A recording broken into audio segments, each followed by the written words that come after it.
Reduce, reuse, recycle এই 3R নীতিকে সরকার জাতীয় পর্যায়ে বাস্তবায়নের নীতি বা উদ্যোগ গ্রহণ করেছে। প্লাস্টিক বর্জ্য উল্লেখযোগ্যভাবে কমিয়ে আনার লক্ষ্যে সরকার ইতিমধ্যে কাজ শুরু করেছে বা করার চেষ্টা করছে সরকার। একই সঙ্গে জৈব সার উৎপাদন, পুনর্ব্যবহার, বর্জ্য থেকে জ্বালানি উৎপাদন এবং রিডিউস, রিইউজ, রিসাইকেল এই 3R নীতিকে সরকার জাতীয় পর্যায়ে বাস্তবায়নের নীতি বা উদ্যোগ গ্রহণ করেছে বা ব্যবস্থা নিয়েছে। বর্জ্য ব্যবস্থাপনা একটি সুশৃঙ্খল পদ্ধতিতে আনতে হলে এটি শুধুমাত্র নগর প্রশাসন কিংবা পুলিশ দিয়ে নিশ্চিত করা সম্ভব নয়। যেই কথাটি আমি প্রথম থেকে বলার চেষ্টা করছি, সবকিছু আমরা পুলিশ, জোর, আইন দিয়ে সবকিছু করা সম্ভব নয়।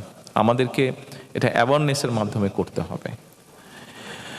এই জন্য প্রয়োজন ছোট বড় প্রতিটি নাগরিকের দায়িত্বশীল আচরণ, প্রতিটি নাগরিকের প্রতি উদাত্ত আহ্বান, অনুগ্রহ করে যেখানে সেখানে বর্জ্য কিংবা উচ্ছিষ্ট ফেলবেন না, দয়া করে। আসুন আমরা চেষ্টা করি আমাদের বন্ধু বান্ধব, আত্মীয় স্বজন, পরিজন সবাইকে এই বিষয়টি সুযোগ পেলেই বলা। কয়েকদিন আগে এটি অবশ্য খুবই নিত্য নৈমিত্তিক একটি দৃশ্য। তবে আমি কয়েকদিন আগে খুব সময় বাসা থেকে অফিসে ফিরছিলাম, কোনো একটা সিগন্যালে একটু দাঁড়িয়েছি, একটা ছেলে, ও খেয়াল করেনি, এত গাড়ির মধ্যে খেয়াল করার কোনো কারণও নেই, কিছু একটা খাচ্ছিল, খেয়ে ওর হাতে একটা প্যাকেট ছিল, যে প্যাকেট থেকে বের করে খাচ্ছিল, তার প্যাকেটটা ঠাস করে ওখানে ফেলে দিল। তা আমার মনে হচ্ছিল ওকে গিয়ে বলি, ভাই তুই প্যাকেটটা উঠে একটু কোনো এক জায়গায় ভালো হয় পকেটে নে বা কোনো এক জায়গায় ফেল। বাট নামতে আমি পারছিলাম না, বাট আমার ইচ্ছা করছিল নেমে গিয়ে ওকে আমি কথাটা বলি। আমি অনুরোধ করব সকলে, বিশেষ করে যারা পরিবেশ নিয়ে কাজ করেন, দয়া করে এরকম বিষয়ে মানুষকে উদ্বুদ্ধ করার চেষ্টা করবেন আপনারা, দয়া করে।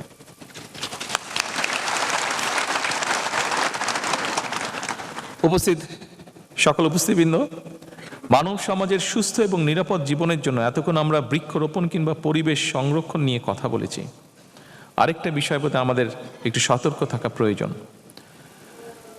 জনসংখ্যা বৃদ্ধি, জলবায়ু পরিবর্তন, অপরিকল্পিত নগরায়ন এবং নদী ও জলভূমি ভরাট এবং বন উজাড় সহ নানা কারণে জীববৈচিত্র্য হুমকির মুখে পড়ছে। এসব কারণে বন্য প্রাণী, জলজ উদ্ভিদ এবং প্রাণীর আবাসস্থল অস্তিত্ব সংকটে বাধ্য। একটু আগে আমি ওই যে একটা অ্যাওয়ার্ড দিলাম আদনানকে আমি চিনি, আর অনেকেই আছেন আদনানের মতন, আদনানকে আমি চিনি। এই বিষয়টি নিয়ে এই যে ও এখন আমি বললাম যে কি খবর, ও আবার আদনান কোথায় গেল? আদনান, ওই যে আদনান ও আবার সাপ ধরতে পারে। তা আমি আবার জিজ্ঞেস করলাম, পকেটে সাপ টাপ নেই তো তোমার? তো এখন আমি জিজ্ঞেস করলাম যে, ও নিজে থেকেই বললো যে এই প্রোগ্রাম শেষ করে ও বোধহয় কেরানীগঞ্জ যাবে, কোনো একটা বাড়িতে সাপ ঢুকেছে। এই জন্য আমি কথাটি বলছি যে মাত্র যেটা বললাম যে পশু পাখি সবকিছু একটা বিপন্ন অবস্থার মধ্যে চলে গিয়েছে। এই যে বন টন সব উজাড় হয়ে যাওয়াতে সব জায়গায় যে মানুষ দখল করছে, বাসা বাড়ির ভিতরে কেন সাপগুলো ঢুকছে। আমি প্রায় বছরখানেক আগে ওর সাথে কথা বলছিলাম, তখন আমি দেশে আসিনি, তখন লন্ডনে ছিলাম। তো ও বললো যে ভাইয়া এই জন্য ঢুকছে। আমরা যে ঘর বাড়িতে 9 তলা, মিরপুরের কোন 9 তলা বাড়ি থেকে সে সাপ বের করেছে। তার মানে যে 9 তলায় সাপ গেল কেমন করে, বলে যে কি করে গেল বলতে পারি না। তবে যেটা হচ্ছে যে সব জায়গায় আস্তে আস্তে মানুষ ঢুকে যাচ্ছে, যে জায়গায় সাপ বা পোকা মাকড় এগুলা ছিল, মানুষ এখন ওদের জায়গাগুলো দখল করছে। তো ওরা যাবে কোথায়? ওদেরও তো বাঁচতে হবে, যতক্ষণ বেঁচে থাকবে ওদেরকে তো ঢুকতে হবে। সেই জন্য এখন ওরা মানুষের বাড়ি ঘরের মধ্যে ঢুকে যাচ্ছে। আমার মনে হয় এই বিষয়গুলো আমাদেরকে রিয়েলাইজ করতে হবে, এই বিষয়গুলো আমাদের চিন্তা করতে হবে, এবং এই বিষয়গুলো যার যার অবস্থান থেকে বোধহয় আমাদের একটা দায়িত্ব পালনের সময় চলে এসেছে।